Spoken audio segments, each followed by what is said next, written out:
got to keep on moving so them can't hold me. Tradition on its still I'm miss some only them know your name. I'm miss some only them be all of fame. I'm miss some only them know your name. I'm miss some only them be all of fame. Really funny night you funny Zion dream. Bobby on Ohio, most are Bobby on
Okay, we're good. Let's see. Hold on one For the duration. All right. Now those Now we're ready. lights, you want them lights on? That's fine. That's better because it gives us a little backlight. And Pap, You can anytime even turn them big lights on if you want. No, that'll be too much. I think this is Okay. good, especially because it's in black and white. So, well, I get. What do we say? We're gonna start with. Well, I start out whenever I was pretty. With the lady. Really small. Well, That lived really upstairs. small. And actually, the story that I always thought, my father was living then, and I was pretty small, real young, and my father was always real proud that he taught me. You can imagine how small I was. He taught me to say he would say to me, "Where were you born?" And I'd say, "Cumberland, Maryland." You know, and he really thought that was. He was proud of you. Proud of me, you know. And naturally, whenever my mother I had 5 sisters ahead of me. Then I came along, and the old doctor, Pappy Owens, delivered me in the upstairs. He delivered me. Pappy Owens did, and the fee was $10 at that time to deliver a baby. And so then old Pappy Owens went running down the hall that night and says, "John's got a boy, John's got a boy." My father was so proud. And so then that's whenever the story came that he wanted everybody to know that I could tell him where I was born. Mm-hmm. So then there was a great big dinner at my grandma's house, which Grandma used to throw on some big feeds. All the relatives or friends, whoever, on Sundays they'd have big feeds and everything. And my father says, "Johnny, tell everybody where you were born." And I said, "In my mother's bed." Well, that about knocked my father Pop's props out. He's expecting me to say Cumberland, Maryland. Everybody got the biggest kick out of it. Because I said I was born in my mother's bed upstairs, you know, Grandma's. So that then, as I grew a little older, we started going to me and all the kids running in the alleys. And Annie and I were inseparable back in them days. I mean, she was a little older than me, and she'd get out there, she could fight like a boy, and if the guys were picking on me, she'd go out and thump on them a little bit. Annie was a little tougher. Now, how much older than you? Just about a year and a half, something okay. like that. So not too much. Okay.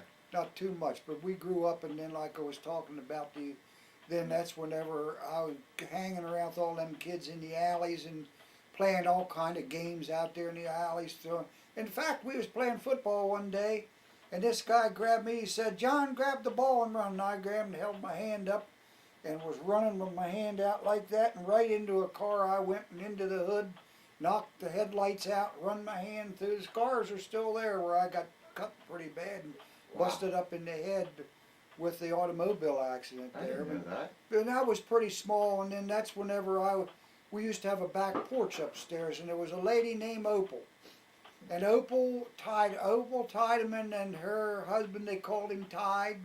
And then down below, me and Annie slept up above where the jukebox was. And you could hear the old country music, bang-de-bang, the bed would vibrate. Then next door to us, Opal and all her gang, they came from the country, they'd all get together. I think she was part Indian. Big old Indian lady. And they'd get over there next door, and they'd get to picking and singing and country music and all. Oh, they'd have a big time. I bet. But Opal, because I was a cusser, you know, I used to cuss, and she'd say, "Hey, Johnny, come here." I'd go on the back porch. She'd say, "Come over here." She'd say, "Let me hear you cuss a whole bunch of cuss words." And boy, says, "I'll give you a quarter if you cuss them." I'd spill them out, you know. I knew one or two.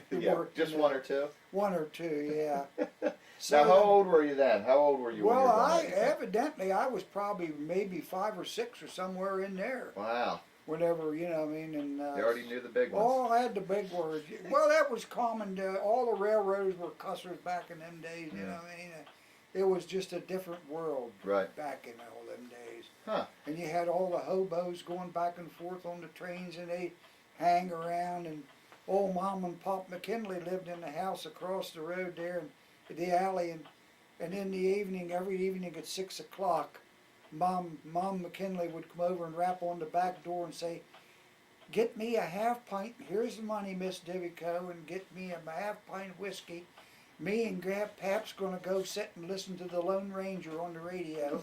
And And drink. that was their entertainment. They split that little half pint of whiskey and listened to the Lone Ranger. That was their entertainment Wow. for the day, you know. So when you got this quarter or 25 cents that Opal would give you, what would you? I mean, what would you man, spend it on? A Coke, gum? What did you candy, get? What man. did kid? There was a candy candy kitchen and all that stuff. There was stores all over the avenue back then. And my God, with a quarter, we'd get 15 cents to go. Me and Annie, they'd give us each 15 cents, and we go flying up the avenue, and go into Sam's Candy Kitchen and get a great big bag of candy for a nickel, and 10 cents to get in the Scratch House. Wow. And there, everybody had cooties and bed bugs and everything else back in them days. And you go in there, they called it the Scratch House because you'd come out with bed bugs on you and everything else. Wow. I mean, you know, or anything like that. There, you could. I mean, back in them days, people had that stuff. Now, outside of you cussing for money, now did you get an allowance? Did you have chores that you had to do? No, not back in that day. All we did was get money to go to the movies. On Saturday night, they'd have all them old serials, you know, Flash Gordon and Jack, Smiling Jack and all that stuff. Yeah. But, you know, I mean, and that was a big thing, and they always show news clips of the war going on and all that stuff. Yeah. Where was the cinema then? They were right at the top of the avenue. There was two of them. Huh. One was Sam's, and the other was called the Spriggies, I'm pretty sure. And they was right there on top of the avenue.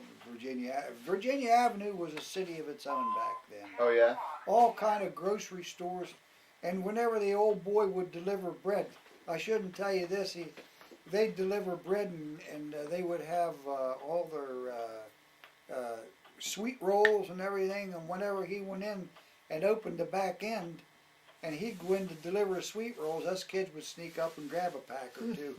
Or so he had potato chips or something, we'd sneak in there and borrow a few of them. So were there open markets like you see in Italy a lot? Stuff like that? People up buying and vegetables? down Virginia Avenue, and whenever, like when we slept upstairs, there, I don't know if this is on part of the story, in the summertime, the breeze would come flying through the bedrooms and the curtains, and then all these old farmers from all over would bring their produce, and that was fresh picked. It ain't like the stuff you get today. You get a honeydew melon and it's green. Mm-hmm. Back then, it was like candy. I got your dad one, and he went whenever we found a fruit place, and he really flipped over at one that was well done. Oh yeah. Yeah. Huh. And I mean, if you get a honeydew melon, that's really done well. Yeah, very And sweet. you could smell when that breeze would come through in the summer in the morning. All these stores on the avenue with all their produce sitting out front in great big boxes and bushels and everything, all up and down the avenue. They had grocery stores, and you'd hear the milkman. He had a horse-drawn cart. And that old horse would go right up any of the avenues like Grand Avenue, and old George would walk along. The horse would walk and stop.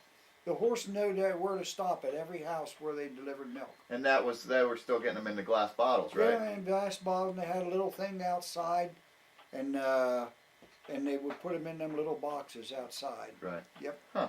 Well, I know that Grandma Donahoe would be the best person to ask about this, but what can you remember of Mom first meeting Dad, and what he was like, and how their courtship went about, if you can remember anything? Boy, from I don't remember too much courtship about your mom and dad, really. Did they get married pretty fast? Well, they were married on Granny's birthday, October the 8th, and they were married in St. Patrick's Church. And, they got together, I guess, going on vacation trips or something like that. There, the next thing you know, they come in and said they're getting married. So wow, we decided to say okay, And so the first thing that He was in the Marines. yeah, He was in the Marines, I think, when maybe that's Wasn't where it? Cindy When she met him met and all. Huh. That might be where. I didn't know Gus that well. Huh. I knew his daddy real well. Your grandfather, Dave Caporale. yeah. I knew Cupcake. Where did you meet him, and how did that? Yeah, well, we develop? all grew up there in South End. His daddy had the bakery then, Right. and we knew each other since we were small. his All of us, and his mother and Dave's mother and father. They didn't socialize as much with the rest of our Italian ladies that came to our house. because they were always pretty busy working with the bakery and all. I'm Yeah. sure. So I remember one thing. The only thing, your dad was pretty wild. He ran around with all them guys like, what the heck's his name? Bing, road truck. Bing road truck And and all that Calkers. bunch. And they were a bunch of vagabonds, and they about drove your grandmother Grammy crazy. Oh, I'll She have to- could tell you more stories about your dad and all his escapades. oh boy, I bet. So then, they decide, they came here and said they're getting married, and we agreed with it. So when Father Linus was good friends with your grandfather Dave, Mhm. and I don't know if it's on here talking about that Dave Caporelli would even ride around the car and tell his confession to Father Linus while they were riding around. Oh yeah, Yeah, Father Linus and him. maybe while he's delivering bread, huh? Well, just they'd be riding around, and I know Killing one two time birds with one stone. your grandfather was remodeling to open up a bakery downtown, and whenever Father Linus come in and blessed it, and then your grandfather fell through the ceiling. So then another time, whenever he got it rebuilt it. fixed up, he was rebuilding it again, and it caught on fire. And Father had blessed it again. So your grandfather told Father Linus, said, "Don't come blessing this place anymore." He said, already had a fire and fell through the roof. You know, Now, where did Mom and Dad get married? How was the wedding? St. Patrick's Church, St. right Patrick in Church. St. Patrick's Church. But before your grandmother, or before Granny or your mother and Daddy got married, Father Linus took your dad for a ride in the car, and said, "Now, David or Gus," he said, "I want you to know that you're getting hooked up with a very nice family." So he said, "Now you got to be a good boy and settle down and be a good man to these people." Because he said, Father Linus did tell him that. He says he knew that Gus was pretty wild and running with that bunch of vagabonds that he ran with. Right. They were bad news, I'll tell you. Well, I think he did a good job of settling down. And, Outside that, I don't like to say it on tape, but he's done a #1 job. Oh. He's been a mighty good husband, a mighty good father. Yeah, I don't want him to hear that. he won't hear it Okay. until this comes out in the movies, Pap. Don't worry about it. Yeah, I will say something nice about him because I always pick on him. Oh, Of good. course, he picks on me too. Yeah, Or He absolutely. gives her back to Pap. But anyhow, All right, hold on, Pap. All right, we're back on. So then, what else do we say we wanted to talk about? Tell us the story about how you'd earn some extra cash when you're. well, whenever we was younger, I used to set pins in the bowling alley, and that's how I bought my rabbit dog, my old Sparky. Sparky was sort of like one of the family. Yeah. Old Sparky. I mean, it was 1944. I was setting pins, and every week I'd go up the alley to old Mr. Hamilton, which ended up, well, he was grandfather to some of Millie's sister's children. Mhm. And old Mr. Hamilton had all these little puppies in this big pen, and I wanted a rabbit dog. And so old Mr. Hamilton showed me all these, and all these puppies are up there reaching up, jumping up in the pen, and there's one little old boy sitting back in the corner with his head down like that. And I said, "What's wrong with him?" He said, "Oh, he's not active." And I said, I want him. Now, what kind of dogs are they? They were called beagle dogs. The beagles. They were hunting dogs. Okay. And I mean, they were a very, very good breed of hunting dogs. They were hard hunters, come from a very hard line of dogs. And actually, they had pedigrees. I had pedigrees and everything on him. Huh. He gave me all the pedigree papers and everything. Sparky, huh? Yeah, I called him Sparky, but he had a pedigree name, and I even had his pedigrees, and people even came to me and wanted to breed with him because of his of coming from a breed of real hard hunters. Right. So now, when you have a good hunting dog, now is that something that's bred, that's given to them from their It's in the family, breed. or It's does, all does in it? the breed. It's passed So down you don't have through to train them at generations. all. Oh, I mean, you got to work with them. You and got to even- train them. Oh yeah, you got to take them out and get them started, but it's already built into It's them. built in. That dog was a fantastic dog. He lived for 17 years. I had him whenever your mother and John were little. he was still living there. I got a picture of him and the kids out in the front yard here. And I had an old tire hanging. I don't have many pictures of Sparky. Yeah. But he was a fantastic hunter. He hunted in the snow, he hunted in the rain, and everything. And he would hunt all day and never. And where he wags his tail in the brush, it would beat all the hair off his tail and bleed to where it would look like a piece of pork rind. His tail, and that's how hard. And we hunted him 4 and 5 days a week. Now what? Squirrel, rabbit, everything. He was strictly a rabbit dog. And what does he do whenever you take him rabbit hunting? What is his all job? all I would do, he and I had an understanding. I'd let him out, and he'd go his way, and I'd go mine. If he'd hear me shoot, he'd come running, because he probably thought, well, he missed the rabbit, I'll run him. Then they would run the rabbit and circle it. And then if I could hear him, and if I'd hear him give a certain kind of a bark, that meant that he was on a cold trail. Mm-hmm. But I knew if he picked up a cold trail, he's going to get that rabbit up. Huh. And he's going to get that rabbit up because he's going to find him. And then and then I could tell the change in his voice. Then he'd bark so much that he was like he was singing. I mean, and that rabbit, I mean to tell you, when he's a-coming, you better be ready, because I mean old Sparky will have his nose right up that rabbit's rear end. Now, a rabbit's a pretty fast animal. A dog can actually run a rabbit down. Well, then the rabbit will get ahead of him. And you see what the rabbit does, little tricks. Jumps this way, jumps that way. And then the rabbit dog's got to keep to where he'll overrun the track. Mm-hmm. Then he'll come back and find the fresh track, and then, by that time, that gives the rabbit a chance to get out ahead of him. Now, where was that you would take him to? Where did you Well, hunt? down to your granny's that's where I met Elmo, and he said, let's go down to Little Orleans, and I said, hell, I never heard of it. Mm-hmm. We went down there at her cousin's home, and That's where you met Granny, that's isn't where it? I met Granny, yeah. My aunt, okay, was my cousin. Well, what did you do for extra money when you were in Korea, whenever you were Well, across I seas? got paid once a month, and you got to live on that once a How month. was the pay? Well, Back at that time, I think it was $85 a month. Wow. That's what you got. But was that good at that time, though? It was pretty. It wasn't the greatest, but it was enough. Enough to get by? To get you some cigarettes and candy and go play cards and all that stuff, Well, And, none of that stuff that you did, though. Huh? Smoke cigarettes or play cards. You didn't do any Oh, of I that. know. I know. Yeah. Oh, we'd get to play, and then we'd play cards when we had the afternoon off after inspection on Saturday. Them doggone Australians would come in there, and we'd say real bad words to the Australians, and we'd tell them, the Australians, they'd be walking. You could hear them coming. Mhm. You got a clickety clack. They had on like they had cleats on their boots, the Aussies, and them Australians. We was in there, and them Australians was coming through, and we'd holler out. They'd be going by, and we'd say real bad things about the Queen, and what they'd get mad.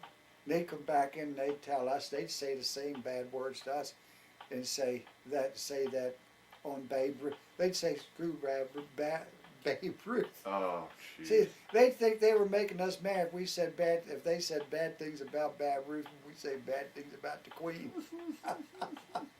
Now, who was the sergeant or the captain that taught you about the Well, when I first got the there, little carton of cigarettes trick? well, that when I first got overseas, I just turned 18, got off the boat, and they took us on trucks through over these mountains, back into places, and dirt roads. By the time we got there, they had to hold back into the truck, and all of us laying on our duffel bags. And that was Korea, right?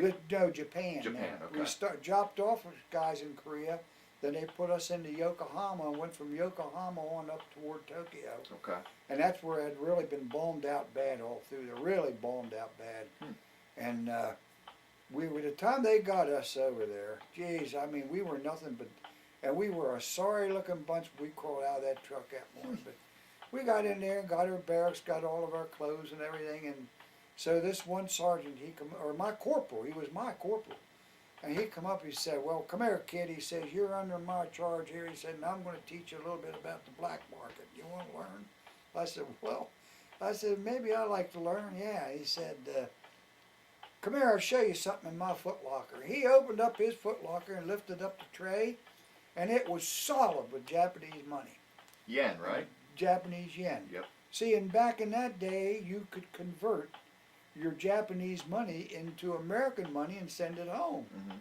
But then they went to what they called script because GI were sending home more money than what they were being paid.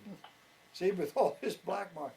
But then a couple of times, like I'd get everybody, guys that didn't smoke, we'd get their cigarettes, but then we'd go buy a carton of cigarettes and they were all wax covered.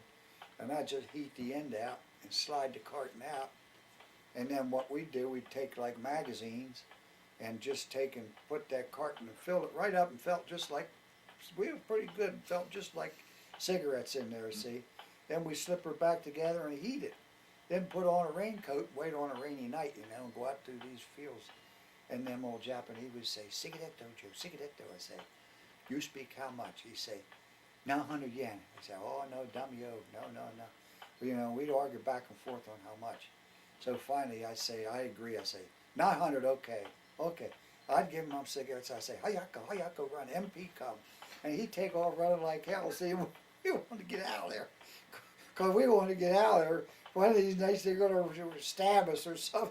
So when they get So home, then they got to the point it was dirty pool. They started opening up the carton on us.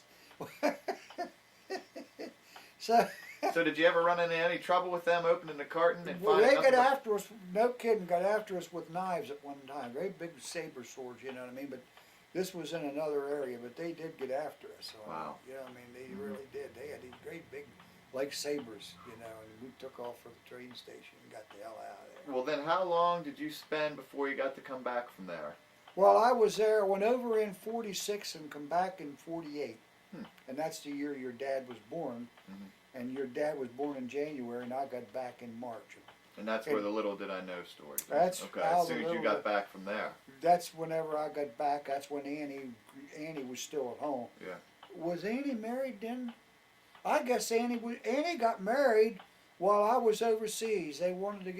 She wanted me to be there, but they wanted to go and already had their wedding plans, so she got married in 47 while I was over. So then her and Bob I might have been living there at the home place then, before they got the apartment on the avenue. All right. So then, then that's whenever I bought that little 37 Ford. And Bob and Annie had a nice little 37 Ford. It had mechanical brakes on it. And, mechanical brakes, what's that? Instead of hydraulic, Chrysler Corporation had it at the time. But the brakes on them cars back at that time were operated by rods. And they weren't the best brakes in the world either, buddy. I mean, they weren't great until they came out in I guess late 30s with then hydraulic brakes. All right. Ron. So now we're going to talk Now about we're gonna get how the back- gun shop came to. Yeah. What gave you the idea to open it? How did you get it Okay. started? All that stuff. All right, so back in about 1951. Good work, Granny. Right about 1951 then. Your dad was born in 48, and in them couple years, I worked a couple years at PPG, and then I went to work for the National Guard, and the National Guard went to the Army Reserve. That's where that's where I started my career in civil service, and that's where I ended up my career with civil service. But in the meantime, in 1951, Granny and I lived in the apartment down at the home place, right exactly upstairs. And your mother, when she got married, lived there too. But when Granny and I moved into that apartment over there, I became friends with an old gunsmith because I was a hunter. And this old gunsmith, I started hanging around his gun shop. And the old gunsmith was all Bicycle King. I already got the name Bicycle because he used to steal bicycles whenever he was young. And they called him Bicycle King. But old Bike and I became very good close friends. He drove Granny nuts on the telephone because he'd say, "Where's John?" And she'd say, "He's not here." And he'd go, bang, he'd slam the phone down. Well, that kind of made Granny's hackles stand up a little bit. Well, then we got be good, and I got to helping him doing little repair work. He had real bad legs, and he drank 100 proof whiskey all the time. And I knew that 100 proof whiskey that he drank was hard on the arteries in his legs, I think. Oh yeah. And he could hardly walk. So I'd drive. He had a big old Cadillac, and I'd drive his Cadillac, and we'd go out hunting groundhogs, and so he'd take a lawn chair, and we'd take sandwiches and cokes and Something to lemonade and all that stuff, Mhm. and shoot groundhogs. Sit there, live long day, and he'd tell me old railroad stories about big train wrecks and how they used to blow up on the railroad, and Wow. how the trains would be going around the bend, or maybe the rocks would fall down off the cliffs and everything. And back in them days, it was rough railroading in them days. But anyhow, then I went in there helping him he couldn't run up and down steps, so I'd do the bluing work for him and help him do things like that. What's that? What is that? And whenever you take a gun, you clean them up real good, and then the metal's white, like a new nickel. Oh, okay. Then you got a solution, you put them in, and they turn from white to like a blue color. They called it bluing. So I'd do the bluing for him, and he'd do all the metal work and all the stock work and all that, and I just watched him and did with him. So then I decided I wanted to start loading ammunition. So when your mother was a baby, he come down one time, and we sent away and bought me a loading press. And then we got that loading press and set it up right there in the living room. And I started loading shells for guys. And the guys said, how about putting swivels on my gun? I started putting swivels. And I started doing little things. The next thing I know, I was getting into it more and more. Then we moved out here, and I started a little room right back here for a gun shop. And then from there, I moved out here into the gun shop. And it started out as a hobby, and then I started selling a good many guns, and building a lot of guns. I was building a lot of guns. Worked day and night working on them. I'd get up in the morning, go to meetings at Fort Meade, and come back and work all hours of the day and night doing more work on guns. And so I built and just got into it in a little bit more than a hobby. Now, do you just sell rifles, or? No, I sold the telescopes. I put guns together, built guns, and sold gunpowder, sold bullets, sold everything. Pistols and stuff? And pistols and the whole works, yeah. Now, when you first opened it, when you first got into it, was there laws like there are now where you have to have a 72 Oh, hour? no. Boy, back then there was no laws, nothing like now. So you could walk in and walk out with the gun the same buy day? a handgun right out, nothing asked. Any kind of gun, to buy anything. Yeah. Yeah, you didn't need no paperwork, no nothing. 1968's when the new gun law came out. And from then on to when they really started cracking down on. And it got to the point to where 2 years ago, when I went to the last meeting with the FBI and the ATF and the Maryland Crime Division, the Maryland License, when they started throwing it at me about, you got to do this, you can get $10,000 fine if you do this, you can get 10 years in jail if you do that, and if you do this, you do that, I thought baloney, and I turned in my handgun license. I no longer sell handguns. So just rifles? And all I have now is just a little repair shop and sell a few rifles, and very limited to that because I'm enjoying my time getting out and getting away. Before you had to be around all the time. Now, how much does a medium-sized rifle, what's the average price for something like that? How does that go? It started out that a good example is like rifle telescopes. I started out selling them for $75, and now they're up to about $450. Are they Same really? telescope. Just yeah. the telescope? Yeah, and you can put a couple $1,000s in a gun like that. Now, back then, $200 or $300 was considered a lot of money. And then back then, they didn't build factory rifles that shoot as good as custom guns, and I could put guns together here. And that's what the guys wanted, was guns that you could put one bullet hole touching the other. Yeah. And I put a lot of guns together. In fact, I was out on the mountain one day, and a man I was waiting on my buddy Dick. He always stayed till after dark. Always stayed till after dark. I'd stand down there waiting on him. And so this man come walking up to me and said, "How you doing?" I said, "Fine." We're talking. I looked at the gun he had there, and he showed me his gun. I said, "That's a mighty nice looking gun you got there." I said, "That's mighty fine." I said, "What kind of rifle is?" He says, "You ought to know. You built it." Here was a gun that I had built and sold to the guy and didn't remember. Really? Yeah. Now, have you ever refused to sell anybody a gun for any reason? Yes, I have. The law is The law is if you have a record that you can be convicted of 1 year or more of a crime. Now the new law that Clinton slipped in under the table last year, even if you're convicted of domestic violence, of beating your wife, you cannot own a gun. And that went retroactive back. And now, like you take a policeman that beat his wife, maybe was remarried and beat his wife 10 years ago, and this is on his record that's back 10 years ago, he can no longer own a gun, which means he's going to lose his job. That happened with FBI agents, military people. You can no longer own a gun if you're convicted of a crime of more than 1 year, or you got on domestic violence. Now, can you refuse to, Well, what to sell happened- anybody a gun, even if they don't have a record? Do you have that right? I have the right there to you know what I mean, that I do have that right.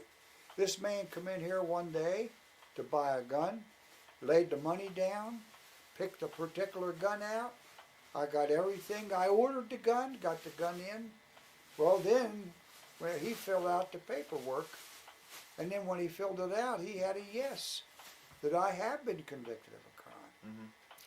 And so I told him, I said, here's your money back.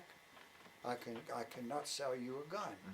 So then he said, well, here's my wife. She doesn't have a record. Sell it to her and she'll give it to me. And that's called a straw purchase. Yeah. And if they know that I sold that knowingly, I could be fined $10,000 or 10 years in jail. And that's why I thought, what if a man comes in and lies to me? But now, when they come in and fill out the paperwork, you got to call the FBI and get him cleared before you sell the gun. Wow. Is that the same way for bullets too, or just guns? No, just. Well, now this here is any firearm. Okay. Now with Maryland, it's even you got even a different setup that you have to do a handgun back check. And now they're even going, it's getting stickier and stickier all the time with handguns. Huh.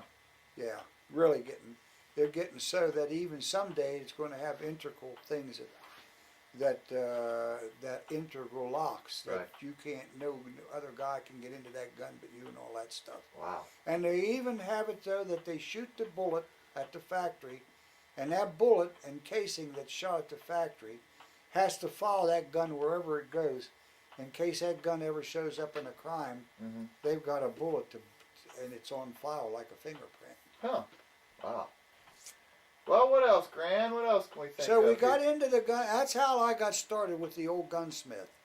Was he started me right there in our own apartment, and he and I would go out groundhog hunting. And we'd shoot. We'd drive his Cadillac right up in the fields, and shoot right off the hood, all around. And we got all invitations from the sheriff of over in Mineral County, Hampshire County. Yeah. He owned ground way back in the hills of West Virginia, and we'd drive over there and spend the day shooting groundhogs all day. And boy, he loved to shoot, I man. bet. And he was a good shot. He was a really good shot. But then he ended up dying on me. And then this house, like Granny can tell you, was the meeting place of all the old hunters.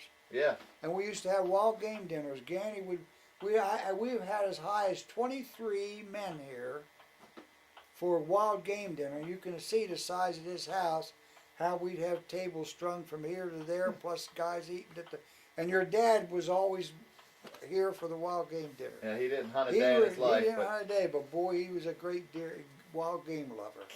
I mean, to tell you, that was a fantastic. Granny would work weeks ahead of time getting ready for so what this. kind of different animals would you have then? Deer, Okay, obviously, we had- turkey, We have deer steak, squirrel. deer burger, deer meatballs made out of deer burg. We'd have elk made out of elk burg and elk steaks. Wild boar. We had wild boar, we had wild turkey, wild ducks.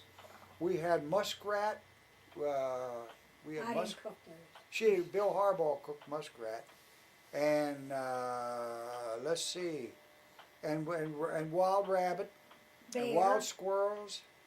Bear, didn't We had bear once. We had bear How's once. bear? How's that? Not too great. Yeah. See, a lot of people, when the preparation of any animal, you got to be real particular and real clean about it, and you got to get rid of any kind of blood meat and all that stuff. You got to, if you're going to have it, you know, you got to have it right. Are you allowed to kill bears? Well, they're talking about wanting a bear. Well, you can out west. Yeah. Boy, they have bear season now. Maryland's fighting to get a bear season now, Huh. up in Gary. In fact, right across the road here, a bear tore down his bird feeder across the road. A bear did. Oh yeah. And while we're out at my friend Bill's, we've seen bear twice out there. But heck, out there in Pennsylvania, we go deer hunting. Now and then we run out of bear. Yeah. Out there where you went with us. Yeah. Oh, with the Cessna With boys. the Cessna boys. Yeah, I Boy, lost my breakfast that day. That's the day I sent you up the mountain. I said, now you take Pap's place and you walk up with these boys. And what'd you say to that boy? That boy said, just walk straight up. Brian says, straight up there? And I didn't think it was possible to walk straight up that mountain. It yeah. was so steep. And I'll tell you one thing right now. You was in shape for football season. And them boys took you right up that mountain. And They sure did. see what I did while you guys were doing. See, what I had done was got ahead of you and walked real slow and then stopped halfway. And then the deer You came should by have took me. Brian with you instead of letting Well, that no, boy do Brian. that. It was either me or Brian go up. So I said, Brian. So where were Yeah, we? if Granny would have been there, she'd have sent me up and let you go the That's easy right. way. That's I right. know what would have happened there. You was able to walk then. Yeah, sure. Where were we? Where were we? What's the story about when we had the 4-wheeler, the 3-wheeler, and Joe? I flipped was it over? down at Jerry Slider's camp. Yeah. We took the 3-wheeler, and We did some inner tubing that He day was too. going across. He was going around a turn, and you couldn't go around a turn very good with a With the 3-wheeler. 3-wheeler. And he didn't. He was going too fast, and he went out in the woods and scared us to death. and he's out there all. I thought, oh my God, I went We running was out. scared to look at him. I was scared to go up and see. And I get up there, and there he was. I thought, I ought to kick you right in the pants.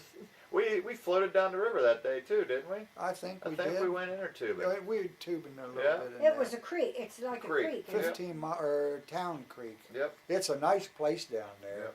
Nice place. They've been, and there's just so many places to go to anymore. We Yep. have good friends and so forth. All right. Let me see where.